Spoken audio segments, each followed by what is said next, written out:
Amada iglesia, hoy estamos en la 11ª parte de Cultura de Reino. Y casualmente los chicos ministraban junto con Gaby y cada palabra que ellos cantaban tenía sentido con el cierre de hoy. Estamos hablando del reino de los cielos. Jesús vino a establecer un reino y el evangelio que predicó fue el evangelio del reino.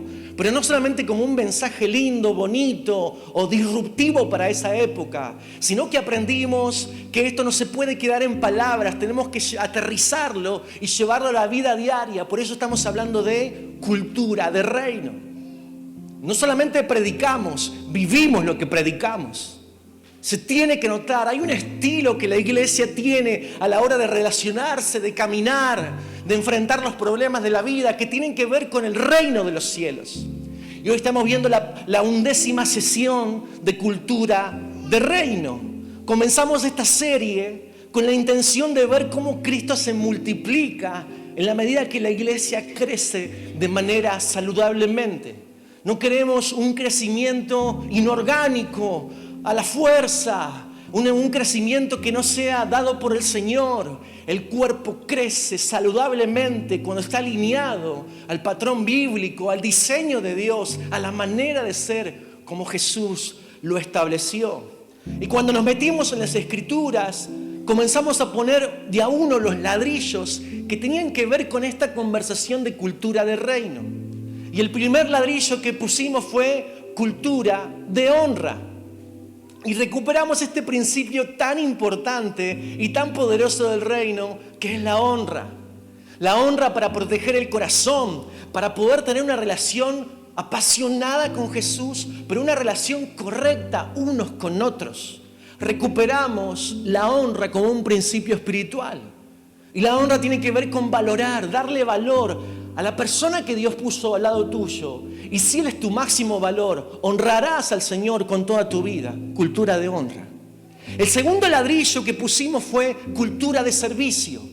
Y no como siempre lo hablamos, como una necesidad para que Dios nos apruebe o para que alcanzar el favor de Dios, sino que el servicio es el resultado de darle el máximo valor a Dios. ¿Qué hago? Me pongo a disposición, estoy disponible para lo que Él quiere. Cultura de servicio. Aprendimos que sirviendo a Dios en toda temporada, más allá de mis problemas, mis quiebres, mis necesidades, estar sirviendo, siendo útil al plan de Dios, Dios me coloca en el lugar correcto, abre puertas y veo como la bendición del Señor y su fidelidad me rodean, me abrazan cuando sirvo a Dios de corazón, por amor. Y el tercer ladrillo que colocamos en esta conversación de cultura de reino es la oración, cultura de oración. Y cuando empezamos a hablar de oración, dejó de ser la práctica de orar como acercarnos a Dios con una lista de pedidos, ¿sí o no? Nunca dijimos eso. En estas 5 sesiones, cuando hablamos de oración, nunca hablamos de que la oración solamente es acercarnos a Dios para que Dios cumpla o responda a nuestros deseos. No. El tema de la oración nos puso en el lugar correcto y entendimos que orar es la manera en que yo me mantengo unido a la vid, permanezco unido a Jesús. Es la manera donde yo tengo intimidad con Jesús, orando, conversando con Él. Lo segundo que dijimos es que cuando estoy en la oración, conversando con Él, unido a la vid, estar ahí me transforma. Porque cuando me expongo a la presencia, a la persona de Jesús, soy transformado a su imagen. Lo tercero que dijimos que en la oración no solamente me permite estar unido, conectado a la vid, me transforma, sino que en ese momento mis deseos, mis planes se rinden y mi vida se alinea a la voluntad de Dios. Entonces dijimos que la oración no es para que Dios bendiga mis planes. La oración es para unificar mi voluntad con su voluntad. Y lo cuarto que vimos el domingo pasado fue que la oración tiene que ver con una responsabilidad sacerdotal. No es que la oración o mejor dicho, el desafío mayor de la oración, que es interceder por otros, es una práctica más. Es participar de lo que Jesús está haciendo hoy por nosotros. La pastora Gaby nos introdujo en este pensamiento y derribó un montón de paradigmas. No intercedemos nomás porque nos creemos súper espirituales o porque decimos, bueno, una iglesia tiene que orar, tiene que interceder para parecer una iglesia fuerte. No, intercedemos porque somos invitados por el Señor mismo a participar de lo que Él está haciendo. Romanos 8, Él intercede por nosotros a la diestra del Padre. Y hoy quiero poner en la última parte, la parte número 5 de cultura de oración. Y quiero terminar con esta idea, que para poder manifestar verdaderamente la cultura de reino, necesitamos crecer en la fe. Necesitamos crecer en la fe para poder manifestar la cultura de reino. ¿Y cómo conecto la fe con la oración? Hermano, escúchame bien. La oración es el lugar por excelencia donde Dios fortalece, preserva y hace crecer la fe. Hoy quiero desarrollar esta idea. Para manifestar una vida de reino y vivir en la cultura necesito fe. Y esto es importante porque vamos a darnos cuenta que no tengo que esforzarme para producir más fe, sino que la respuesta es ir al lugar donde la fe crece. La oración es el ambiente donde mi fe se fortalece, donde crezco y donde venzo la incredulidad. Así que el tema de esta mañana es donde la fe vuelve a crecer. Cultura de oración, parte 5. Quizás esta mañana me extienda unos minutos más. Uy, dijiste justo hoy. Porque el tema que te voy a hablar hoy tiene que ver con algo que el Señor me ha ministrado hace casi 10 años atrás. Y es un tema que vengo rumiando hace muchos años y compartiendo. Y tengo tanto para decirte que espero poder ser específico, concreto, conciso y que puedas entender que esto es clave.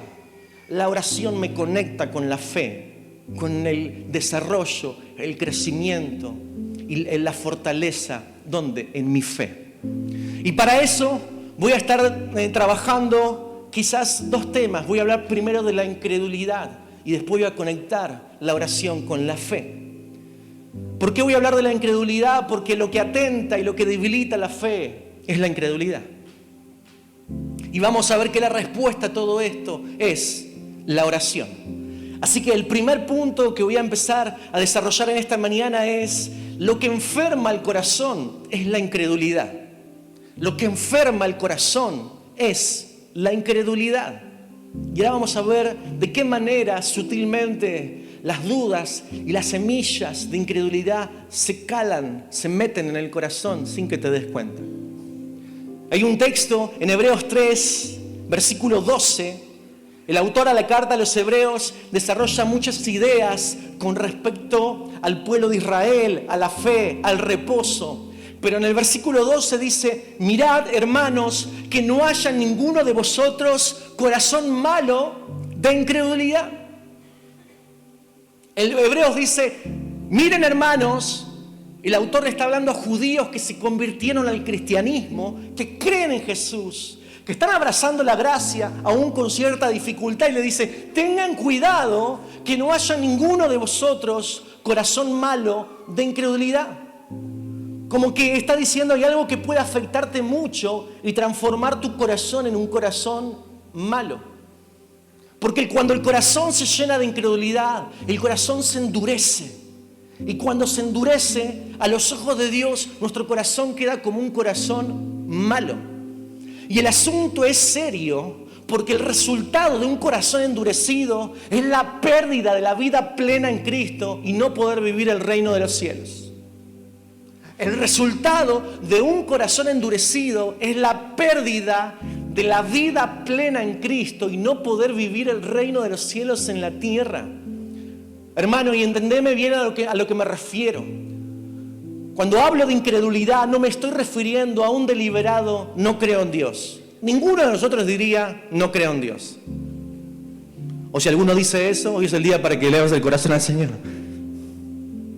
Ninguno de nosotros diría no creo en Dios o dejo de creer en doctrinas centrales en cuanto a la fe. sino que la incredulidad comienza cuando mi corazón se aleja de a poco del Señor y gradualmente, progresivamente el corazón se endurece porque hay mentiras que se asientan en el fondo.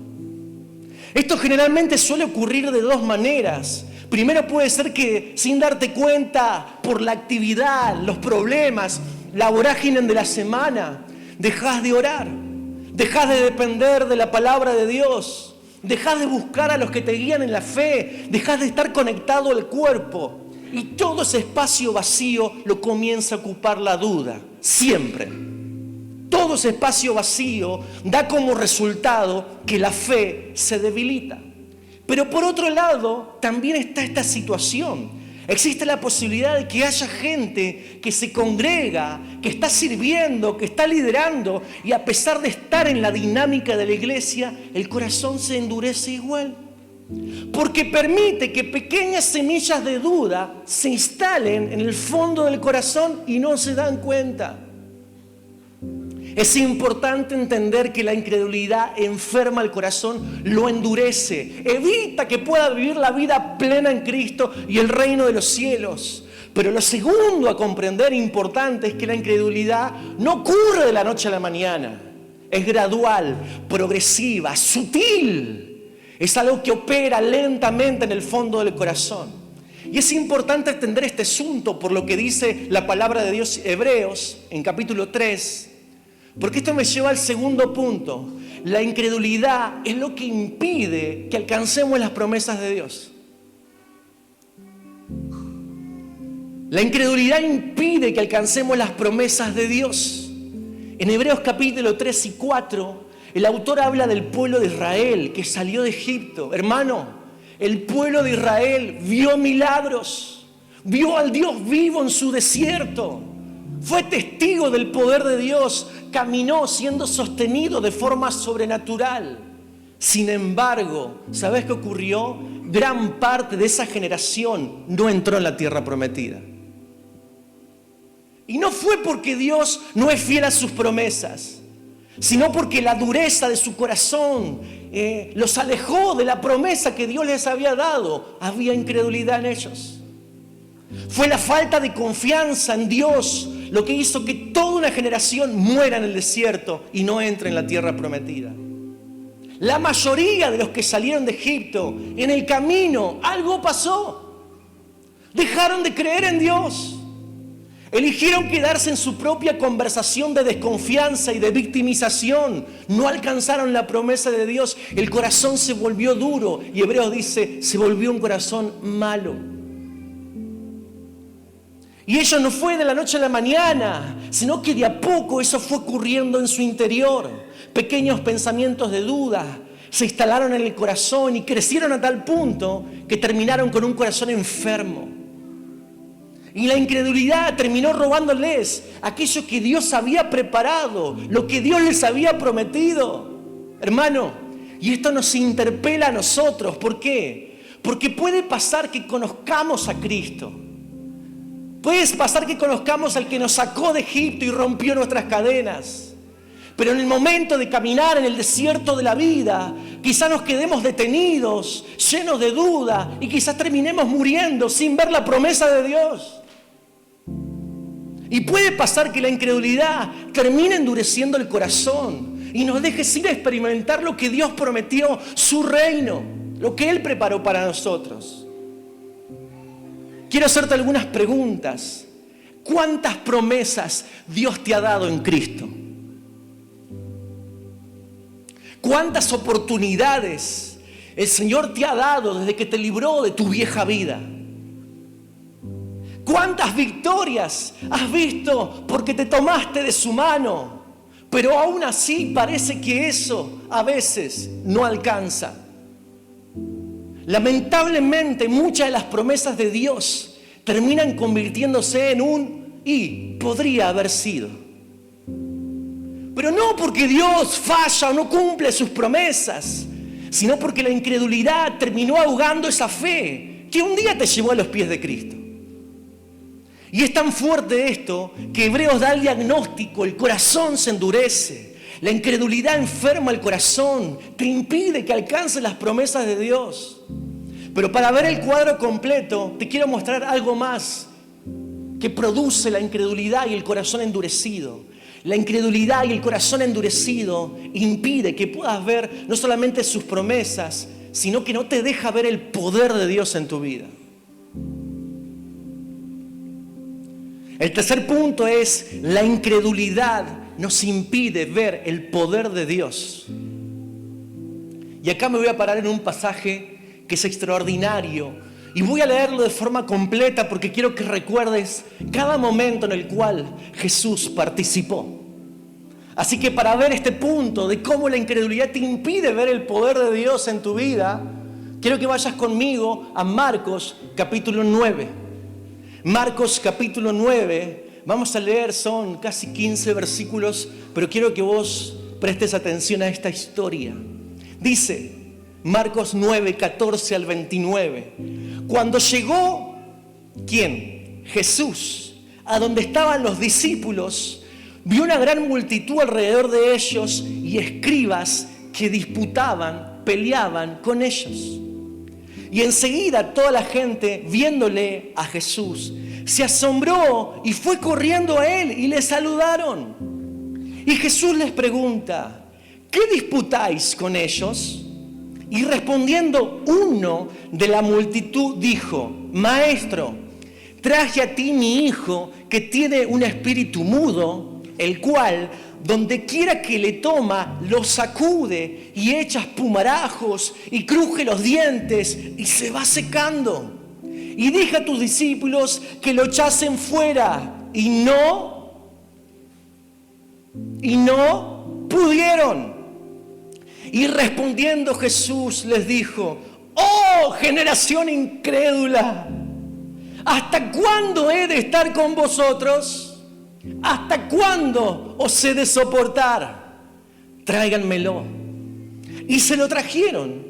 Y cuando el espíritu vio a Jesús, sacudió con violencia al muchacho, quien cayendo en tierra se revolcaba echando espumarajos. Y Jesús pregunta al padre del muchacho y le dice: ¿cuánto tiempo hace que le sucede esto? Y el padre del muchacho dice: desde que era niño. Y muchas veces le echan el fuego y en el agua para matarle. Pero si puedes hacer algo, ten misericordia de nosotros y ayúdanos. Jesús le dijo: si puedes creer, al que cree, todo le es posible. Inmediatamente el padre del muchacho clamó y dijo: creo, ayuda a mi incredulidad. Y cuando Jesús vio que la multitud se agolpaba, reprendió el espíritu inmundo diciéndole: espíritu mudo y sordo, yo te mando, sal de él y no entres más en él. Entonces el espíritu, clamando y sacudiendo con violencia, salió y él quedó como muerto. De modo que muchos decían: está muerto. Pero Jesús, tomándole de la mano, lo enderezó y se levantó. Cuando Jesús entró en casa, que se retiró de ahí, sus discípulos le preguntaron aparte: Maestro, ¿por qué nosotros no pudimos echarle fuera? Y Jesús dice: este género con nada puede salir sino con oración y ayuno. ¿Cuántos conocían esta historia? Fuerte, ¿no? Esto me va a llevar unos minutos, pero quiero desarrollar y que conectes con lo que vengo conversando. Para que vos te puedas ubicar, dice que Jesús llega a ese lugar, pero si no lees el capítulo anterior, no sabes de dónde viene Jesús. Jesús viene nada más ni nada menos que del monte de la transfiguración. Jesús estaba en la cumbre del monte con 3 de sus discípulos. ¿Con quién estaba? Con Pedro, Jacobo y Juan, sus íntimos. Subieron al monte y ellos tuvieron una teofanía, una manifestación visible de Dios en la tierra. tres de sus discípulos vieron al Cristo glorificado en la cumbre del monte. Pero abajo del monte estaba sucediendo algo. Jesús desciende del monte. Jesús está ahí con sus tres discípulos conmovidos, conmocionados, consternados por ver la gloria de Jesús. Descienden, pero cuando descienden del monte, Jesús ve que 9 de sus discípulos se estaban peleando con la gente. 9 de sus discípulos estaban discutiendo, había alboroto. Entonces Jesús pregunta, ¿por qué se pelean? ¿Cuál es el problema? ¿Por qué tanto alboroto? Y ahí es cuando el padre de un muchacho explica el asunto. Y el padre dice a Jesús, maestro, le explica lo que ocurrió. Traje a ti, a mi hijo, que tiene un espíritu mudo, y le dije a tus discípulos que lo echasen fuera, y tus discípulos no pudieron. Es como que el hombre le dice, Jesús, vení, yo te voy a explicar. Tus discípulos no pudieron ayudar a mi hijo endemoniado. Tus aprendices, los que dicen que son tus seguidores, que están manifestando el reino, no pudieron hacer nada para ayudarme. Entonces Jesús hace una de las declaraciones, a mi modo de ver, más fuertes de enojo y dolor que están registrados en las Escrituras. Porque lo veo a Jesús desde sus entrañas diciendo, ¡oh, generación incrédula! ¿Hasta cuándo? ¿Hasta cuándo? No sé si Jesús, déjame esta licencia escritural, pero me imagino a Jesús diciendo, ¡oh! ¿Viste esa OH? Ese O es como decir, no encuentro palabras para poder expresar lo que siento. ¡Oh! ¿Hasta cuándo de estar con ustedes? ¿Hasta cuándo los he de soportar? Qué fuerte, ¿no? Y solemos pasar rápido este pasaje y no nos damos cuenta de la gravedad del asunto, de lo que Jesús está diciendo con sus palabras. Porque, hermano, uno lo pasa rápido y no se da cuenta, pero Jesús, cuando hace esta exclamación, no se está refiriendo a los fariseos, ni al Padre, ni a la multitud. Le está hablando a sus discípulos. Le está hablando a los suyos. Esta expresión es fuerte porque Jesús les habla a sus discípulos, porque ellos no pudieron ayudar a este pobre hombre y su hijo. Ellos no respondieron a como Jesús les había enseñado para manifestar el reino. Y hay que entender que el texto no dice, no quisieron, no pudieron. Pero quiero que entiendas algo. No estoy cayéndole con todo el rigor a los discípulos. Porque 3 capítulos antes, en Marcos capítulo 6, los discípulos ya habían expulsado demonios antes. No era algo nuevo. En Marcos capítulo 6, Jesús los comisionó, los empoderó porque los envió en poder y autoridad para manifestar el reino. Ellos ya sabían cómo hacerlo. No se trataba de recetas, ahora lo vamos a ver, pero ellos habían tenido la experiencia de ver el reino de los cielos. Ellos fueron usados por Dios, realizaron milagros de sanidad, liberaron personas endemoniadas, hicieron milagros creativos. Pero llegamos al capítulo 9 y los discípulos, entre el capítulo 6 y el capítulo 9, perdieron la fe. Algo pasó en el camino. La incredulidad los tomó sin darse cuenta. Entonces vemos a los discípulos atendiendo a la gente, haciendo la obra de Dios con la receta correcta, pero con una situación que los supera y fracasan.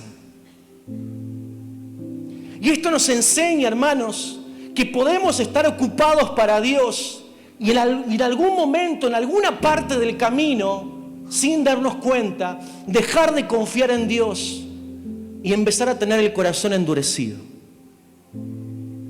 Como que podemos conservar las actividades ministeriales, el servicio, los títulos, aún la doctrina correcta y sin darnos cuenta, dejarnos invadir por la incredulidad. Puede pasar. Porque, hermano, los discípulos representan la iglesia que no puede presentar a Cristo en plenitud. Los discípulos representan la iglesia que no puede manifestar el poder del reino, la iglesia que se queda con un lindo mensaje, pero que no puede llevar a la práctica lo que dice creer. Los discípulos representan la iglesia que predica el evangelio del reino, pero no vive una cultura del reino. Y esto nos habla, es la imagen de cuánta gente vive en el Señor de glorias pasadas. ¿Te topaste con alguien así? ¿Cuánta gente vive? No, pero no sabes lo que era cuando yo era joven. Una topadora. Y hoy intenta replicar recetas viejas, personas que se quedaron con ideas que sirvieron para otra época, cristianos anclados en la conversación chiquita, sin poder ver lo amplio y poderoso que Dios tiene por delante para sus vidas. Hermano, tenemos que entender que hay temporadas donde lo que antes funcionaba ya no funciona más. Y no porque Dios cambió, sino porque es la manera en que Cristo te lleva a depender de Él constantemente para que te renueves y no te quedes anclado al pasado, para que le creas que hay más futuro que pasado, para que sepas que esto tiene que ver con la extensión del reino, el descubrir la plenitud del Señor. El Señor nos invita a la intimidad. ¿De qué manera? No dejándonos que nos quedemos con las recetas viejas. Los discípulos no pudieron ver el poder del reino a causa de la incredulidad. Jesús le dijo, ¿hasta cuándo los he de soportar? Y si bien quiero hacer una salvedad porque la historia lo hace, la incredulidad enferma el corazón e impide que vivas las promesas de Dios y no te deja ver el poder del reino en tu vida. Esta historia continúa y la atención gira porque deja de estar en los discípulos y aparece el padre del muchacho. Y en este hombre descubrimos una verdad fundamental que quizás trae aliento al corazón. Porque vos decís, bueno, ok, pero entonces no estoy viendo las promesas o no veo el poder de Dios porque quizás tengo el corazón endurecido. Quizás no es tan así. Porque este hombre nos presenta un punto teológico muy importante. ¿Que cuál es? Que la fe no es ausencia de tensiones ni de luchas internas. El cuarto punto es, la fe no es ausencia de dudas, porque puede pasar que en ocasiones tengas algo de duda. El problema es la incredulidad como corazón endurecido que te cierra la posibilidad de ver al Señor. ¿Por qué te digo esto? Porque es hermoso ver cómo Jesús trata con el papá de este muchacho. Es hermoso ver cómo Jesús lo ministra, cómo Jesús lo abraza con sus tensiones, cómo Jesús trabaja en esta conversación. Vamos a ver que el problema no es tener dudas, sino que el problema es el fruto de esa duda. Lo peligroso es lo que da luz, cuando eso permanece, echa raíces y da fruto. Porque el fruto de la duda es la incredulidad, pero cuando echa raíces. El problema no es estar luchando con tensiones. ¿Por qué? Fíjate, Jesús le pregunta al padre del muchacho, versículo 21, Jesús preguntó, ¿cuánto tiempo hace que le sucede esto? ¿Vos creés que Jesús no lo sabía? Sí. Es una pregunta de diagnóstico, pero ¿por qué? Porque Jesús con sus preguntas intenta ver dónde está tu corazón y cuáles son tus convicciones. Entonces el padre responde, ¿y qué le dice? Desde niño, y muchas veces le echan el fuego y en el agua para matarle. Pero si puedes hacer algo, ten misericordia de nosotros y ayúdanos. Este hombre, sin darse cuenta, con esta sola pregunta de Jesús, expone sus luchas internas. Este hombre, sin querer queriendo, diría el Chavo del Ocho, habló y cuando responde, con el corazón en la mano dice, esto es lo que está pasando. Probablemente este papá desesperado, hermano, acudió a los discípulos con fe. Pero lo que pasó con sus discípulos los llenó de dudas. Lo que pasó con sus discípulos es decir, tus seguidores, tus aprendices, los que dicen que van a extender tu reino, no pudieron. Probablemente él llegó con algo de fe, pero cuando pasó lo que pasó, él expone lo que está en el corazón. ¿Y qué es lo que dice este hombre? Jesús, tus discípulos no pudieron. Y tú, si puedes hacer algo, ten misericordia de nosotros y ayúdanos. Y acá está el meollo del asunto. Porque cuando este hombre dice, Jesús, si puedes hacer algo, ayúdanos, lo que está haciendo es exponer las luchas que hay en el corazón, las tensiones que tiene en cuanto a su creer. Porque cuando le dice a Jesús, si puedes hacer algo, está poniendo en dudas si Jesús realmente lo puede hacer. El sí puedes es un condicional, no es una afirmación. El sí puedes es poner en duda. El hombre está expresando que no sabe si Jesús puede hacer el milagro. Otra cosa, hermano, sería decir, Jesús, si quieres hacer algo, ayúdanos. Porque si yo digo si quieres hacer algo, el sí está de modo condicional, pero apunta al querer, al deseo, a la voluntad del Señor y no pone en dudas su poder. A ver, para que lo podamos aterrizar. En Mateo capítulo 8, un leproso se acerca a Jesús y le dice, Señor, si quieres puedes limpiarme. ¿Y qué responde el Señor? Si quiero, soy limpio. Ahí el leproso no pone en duda su poder, sino que pone en duda si el milagro está en los planes de Dios o no. Como que el leproso dice, yo sé que lo puedes hacer, de hecho te confieso como mi Señor, por eso me rindo a tu deseo, a tu querer, a tu voluntad, y te pido que si es tu voluntad, si quieres, me limpies. Pero en este caso, el Padre dice otra cosa, dice, Jesús, tus discípulos no pudieron, ¿será que vos podés hacerlo? Y la realidad, hermano, es que Jesús ya había hecho muchos milagros, ya había liberado muchos endemoniados, todos sabían. Pero hermano, fíjate, la duda opera de esta manera.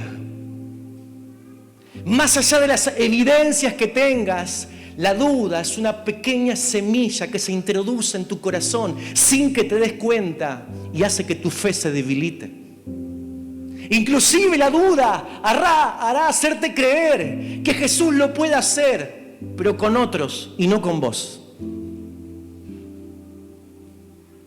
Ahora bien, el punto es, la fe no es ausencia de dudas. ¿Cómo trata Jesús con esta situación, con esta tensión del corazón del hombre? Fíjate que muy hábilmente el Señor da un giro extraordinario porque saca el condicional de él y lo pone en el hombre. En el versículo 23 dice, y Jesús le dice, si puedes creer, al que cree, todo le es posible. E inmediatamente el padre del muchacho, ¿qué dijo? Creo, ayuda mi incredulidad. Como que Jesús le dijo, no es tanto si yo puedo, porque yo todo lo puedo, sino que el punto es si vos podés creer, porque si crees, al que cree, todo le es posible. Jesús pone el condicional en el hombre, y acá vemos una de las grandes perlas de este texto. Porque el padre del muchacho, con el corazón en la mano, es brutalmente honesto y dice, Jesús, escúchame, creo, pero ayuda, que hay tensiones en mi corazón. Lo que viví recién me generó dudas. La experiencia que tuve cuando me acerqué y creí que la promesa estaba ahí, me llenó de dudas. Creo, pero tengo esta tensión en mi interior. Este hombre, hermano querido, no dio la respuesta correcta, la que todos daríamos espiritualmente. Por supuesto, Señor, yo te creo. No dio una respuesta perfecta, no hizo una declaración políticamente correcta, dio una declaración sincera, dio una declaración, dijo, creo, ayuda a mi incredulidad. Y esto es una gran perla teológica. ¿Por qué, hermano? Porque esto da esperanza para todos aquellos que lidiamos muchas veces con las tensiones en el corazón. Y me incluyo, que lidiamos. Para todos aquellos que elegimos perseverar creyendo cuando no vemos nada, esto es una esperanza para nosotros. Porque el problema no es tener dudas y luchas internas. El problema es el fruto de esa duda, que si se queda ahí, echa raíces, dará a luz la incredulidad, un corazón endurecido. Hermano, ¿sabes qué? Con Gaby, como pastores, recibimos a muchas personas, a mucha gente, con el corazón en la mano, que me dice, pastor, la verdad es que creo, pero a la vez tengo dudas, hay tensión. Recibimos mucha gente que dice, pastor, quiero seguir, pero estoy cansado de lo mismo. Recibimos a mucha gente que me dice, pastor, me cuesta mucho. ¿Por qué? porque hay cosas que no entiendo. Tensión en el corazón. Y la respuesta de Jesús, hermano, en este episodio es maravillosa. Porque Jesús no rechaza al hombre que expone, que cree, pero hay tensión. Jesús no lo reprende, no se enoja, no se queja como antes con sus discípulos, sino que escucha el pedido, lo abraza, lo recibe, porque Él entiende las tensiones que tenemos. Es como que Jesús en este pasaje nos dice, mirá, yo sé que hay tensión en tu corazón, yo sé que estás cansado, yo sé que te cuesta seguir porque sentís que puede ser para otros, pero para vos no. Pero una cosa es importante, trae tus dudas, trae tu incredulidad, trae tus preguntas, pero tráemelas a mí. Tráemelas a mí. La historia sigue porque el hombre fue a Jesús y encontró en él lo que estaba necesitando. Jesús libera a este muchacho, lo levanta del piso en su juicio cabal, libre de este demonio que desde niño lo atormentaba. Y Jesús se retira con sus discípulos. Y acá es donde todo se conecta con la oración, porque vos dijiste, ¿y dónde está la oración? El quinto punto es el cierre de este mensaje y es el broche para que te lleves, el broche de oro para que te lleves en el corazón. El quinto punto, hermanos, en esta mañana es: la oración es el lugar donde la fe crece y se fortalece. Porque claro, fíjate, ¿no? Los discípulos, los 9, cuando se fueron, están con Jesús. Y claro, la pregunta de rigor: Jesús, ¿qué pasó? ¿Qué pasó? Los discípulos en el versículo 28 dicen: Jesús, ¿por qué nosotros no pudimos echar fuera al demonio? Si ya lo hicimos muchas veces, si ya nos enviaste con poder y autoridad, si ya nos comisionaste, ¿qué pasó? Y en el versículo 29 Jesús dice: este género con nada puede salir sino con oración y ayuno. Prestame atención, ¿sí? No te desconectes. Jesús no está dando una fórmula mágica como muchos creen y enseñan para echar fuera demonios. No. Jesús no está diciendo: para demonios pequeños hagan esto, para demonios grandes ayunen mucho y oren mucho. Por años usamos este texto para plantear que el ayuno y la oración era lo único que debíamos utilizar para una suerte de guerra espiritual contra los demonios. Que si hay huestes de maldad poderosas, tenemos que ayunar mucho, orar fuerte y gritar si es posible. Pero el maná escondido en este episodio es que la oración y el ayuno que propone Jesús tiene que ver con la incredulidad y no con el demonio. Tiene que ver con la duda. Porque si vos crees de todo corazón, hermano, y te parás en la victoria de Cristo, no hay demonio que se te pueda poner enfrente. El punto no es ayunar y orar para que se sujeten. El punto es ayunar y orar para que la fe crezca. Porque el Señor nos delegó toda autoridad y nos comisionó en poder. El punto de esta historia tiene que ver que el demonio era el problema visible para resolver, pero el asunto de fondo era la incredulidad. La incredulidad, hermano, fue lo que impidió ver el poder del reino a través de sus discípulos. Por eso Jesús termina señalando la necesidad de una vida de oración y ayuno para crecer en la fe. Por eso Jesús propone el ayuno y la oración para experimentar el poder del reino. Lo interesante, hermano, de este pasaje es ver que lo que impidió que los discípulos hicieran lo que Jesús los mandó a hacer no fue el demonio poderoso. No fue el demonio poderoso. Fue la falta de fe. Por eso Jesús dice: oh, generación incrédula. Ya los había enviado, ya te dio la palabra, hermano. Ponete de pie y camina ahí. Fueron las semillas de dudas que desde el capítulo 6 al capítulo 9 los discípulos abrazaron y sin darse cuenta impidieron que puedan llevar adelante la misión que Jesús les había dado. En esta historia, el Señor nos enseña que para permanecer creciendo y crecer en la fe, necesitamos orar y ayunar. Hermano, para perseverar creciendo y crecer en la fe, necesitamos orar y ayunar. Alguno podría decirme, pero ¿cómo es esto de la oración que me conecta con la fe? Hermano, hay que entender que la fe no es intentar convencerme a mí mismo de algunas verdades para que el enemigo no tome partido en mi vida. No, no. La fe crece cuando conozco más profundamente al Señor. La fe crece no cuando yo me trato de convencer a mí mismo. Porque si no pareciera que es un pensamiento positivo, repetir como loros lo que creemos o aspiramos a que suceda. No. La fe crece cuando conocemos al Señor. Y solo conocemos al Señor cuando se revela su verdad, cuando vemos en su palabra lo que está escrito, cuando vamos al lugar de la oración y reconocemos que es Él, que es Jesús. Ahí crece la fe. Dice el texto que la fe crece por el oír, y el oír la palabra de Dios, hermano, no es solamente más texto bíblico. La palabra de Dios no son letras escritas. La palabra de Dios es una persona, es Jesús. Y en la oración es el lugar donde conozco, por eso crece mi fe. ¿Dónde conozco más al Señor? Cuando oramos juntos.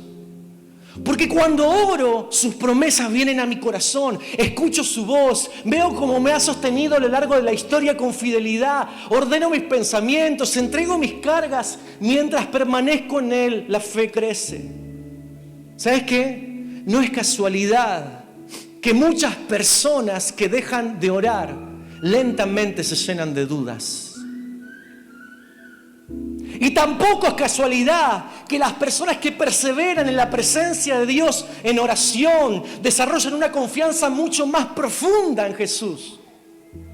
Hermanos, necesitamos recuperar la cultura de oración. Necesitamos, porque habrá gigantes en la vida que estarán expuestos y lo veremos claramente, pero estará el de la incredulidad, que quizás no lo ves venir. Que quizás en el desierto de la vida, por los avatares que te toca enfrentar, por los quiebres, por los imponderables que te presenta el día a día, hacen que, ¿será que es así? Porque es fácil decir, yo creo que Dios es mi proveedor, hermano, pero cuando viene la escasez, ¿es tu proveedor o es el proveedor del otro? ¿Dónde crece mi fe? En el lugar de la oración donde conozco que realmente Él es Jehová Jireh. Que realmente, como dice su palabra y el apóstol Pablo dice, si Él nos dio a Cristo, ¿cómo no nos dará todo lo que nos falte? Hermanos, necesitamos orar y ayunar porque este tipo de gigantes se vencen con fe. Por eso, la oración no es una práctica religiosa más, es un estilo de vida. Tenemos que recuperar cultura de oración. Durante semanas estuvimos hablando de oración, pero hoy quiero sellar este mensaje diciéndote, la oración desarrolla dependencia, la oración nos transforma, la oración alinea nuestro corazón a la voluntad de Dios, la oración nos convierte en intercesores y la oración hace que crezca, preserva y fortalece mi fe. Como conclusión, hermano, esta enseñanza es fuerte porque nos muestra que la incredulidad puede convivir con una vida activa en la dinámica de la iglesia. Esta es la parte más confrontativa del mensaje, porque los discípulos estaban ministrando, estaban intentando ayudar, estaban haciendo lo correcto, con la fórmula correcta, estaban haciendo la obra de Dios, pero algo estaba fallando en el corazón, de manera muy sutil. Sin darte cuenta, en el camino algo se les perdió. Por eso en esta historia Jesús enseña que donde crece la fe es donde hay una cultura de oración. Y la cultura de oración, hermano, no va a producir personas perfectas, va a producir personas sinceras que se acercan a Dios y a Jesús con todas las tensiones en su corazón. Durante semanas hablamos de oración. Pero hermano, la oración nunca fue el destino. La oración es un camino para los hijos de Dios. La oración es un camino que cada día elegimos transitar, que nos lleva a conocer más a Jesús. El objetivo siempre de la oración, hermano, siempre fue, es y será conocer más al Señor. Y ahí la fe crece. Quiero terminar con esta idea. Quizás hoy llegan a este lugar como este hombre, como el papá de este muchacho. Quizás llegaste a este día, a esta semana, a la mitad del año, cansado, casi sin fuerzas. Quizás viniste hasta este lugar con tantas preguntas que tu corazón está agotado de tanta incertidumbre, de tanta lucha. Tantos años lidiando con lo mismo. Promesas de Dios que parece que son para los demás, pero no para vos. ¿Y sabes qué?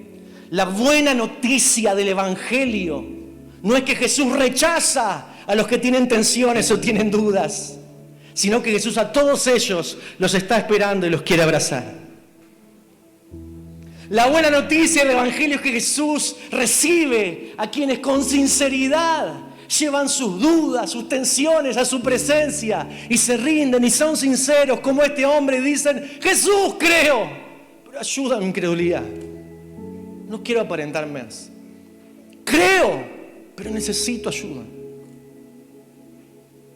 Hermano, estas semanas aprendimos que la oración no es una obligación religiosa, sino que es el lugar donde Dios forma algo que no puede formar en otro lugar. Y quizás la oración de este día no sea: Señor, mirá con cuánta fe vengo, o todas las cosas que hago para vos, o lo obediente que fui en estas últimas semanas, o cuánta doctrina teológica sé, sino que la oración que quizás tengas que hacer hoy es como la de este hombre: Señor, yo te creo, pero hay cosas que no entiendo. Quizás la oración de esta mañana no sea más aparentar el superhombre, el espiritual o la mujer maravilla, sino sea decir: Señor, creo, pero ayúdame con esto. Porque de esa manera humilde, hermano, sincera, es la manera en que vencemos los temores. Le quitamos el arma del engaño a Satanás, sacamos del oculto lo que está en el fondo del corazón y nos presentamos delante del Señor diciendo: necesitamos más de vos. Porque el enemigo querrá hacerte creer que la solución a tus problemas quizás sea una persona que te acompañe, más dinero, un trabajo, un auto, la salud para esa enfermedad. Hermano, si todo eso llega, obviamente que te va a hacer mucho bien. Pero ahí no está la respuesta. La respuesta es una persona, es Jesús. ¿Qué es lo que hace crecer tu fe?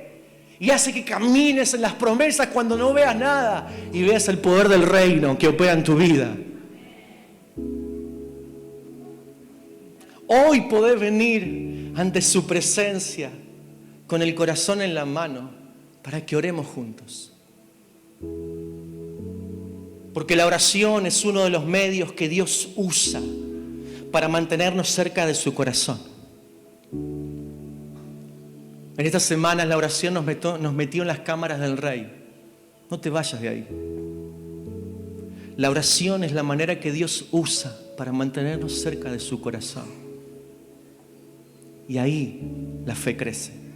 Hermano, hoy se nos ha revelado que cuando permanecemos en el lugar de la oración, en la presencia de Dios, la fe crece.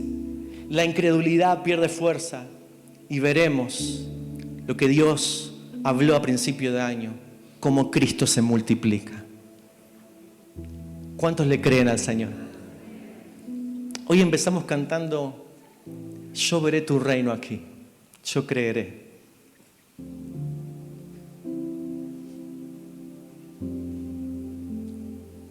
Quizás la oración de esta mañana sea: creo, Señor, pero hay cosas que me cuestan, no las entiendo, me duelen, no tengo fuerzas. Y el Señor te va a decir: ¿Ok? Sé por lo que estás pasando. Vení. Esta es la buena noticia del Evangelio. Él te abraza con esas tensiones. Y cuando Él se revela, es ahí donde la fe crece y tenés fortaleza. Y quizás mañana nada se resuelva mágicamente, pero si el corazón dejó de estar duro y recuperó sensibilidad, mañana escribirás otra historia, porque la sensibilidad espiritual hará que puedas ver los días que vengan con los ojos de Dios.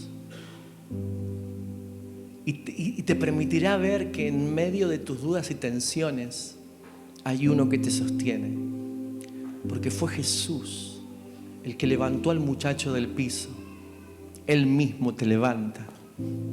Su amor, su presencia llena todas tus ausencias.